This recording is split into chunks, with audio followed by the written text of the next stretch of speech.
इचलकरंजी शहराच्या वाढत्या पाणी टंचाईच्या पार्श्वभूमीवर शासकीय मान्यताप्राप्त सुळकुड उद्भव पाणी योजना तात्काळ कार्यान्वित करावी यासाठी शिवशाहू विकास आघाडीच्या नगरसेवकांनी हातकणंगले लोकसभेचे खासदार धैर्यशील माने यांची भेट घेऊन निवेदन देण्यात आले।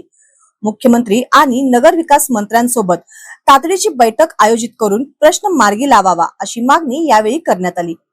या निवेदनात म्हटले आहे की इचलकरंजी शहराला स्वच्छ आणि मुबलक पाणी पुरवठा व्हावा यासाठी सुळकुड उद्भव पाणी योजना तांत्रिक व प्रशासकीय मान्यता मिळालेली आहे, मात्र प्रत्यक्ष अंमलबजावणी होत नसल्याने शहरातील नागरिकांमध्ये तीव्र नाराजगी निर्माण झाली आहे।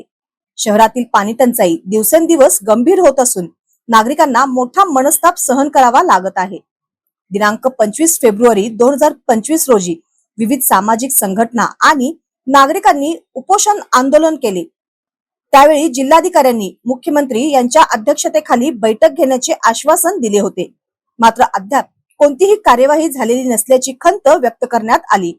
तसेच दिनांक 8 ऑगस्ट 2024 रोजी तांत्रिक समितीने अहवाल सादर केल्यानंतरही योजना रखडलीच आहे। दिनांक 29 मार्च 2025 रोजी मुख्यमंत्री यांच्या अध्यक्षतेखाली झालेल्या बैठकीत दिनांक 15 एप्रिल 2025 पर्यंत कार्यवाहीचे निर्देश देण्यात आले होते, मात्र जवळपास 13 महिने उलटूनही प्रत्यक्ष काम सुरूच झालेले नाही। इचलकरंजीच्या पाणी प्रश्नावर अनेक वर्ष फक्त बैठका, घोषणा आणि आश्वासने मिळाली।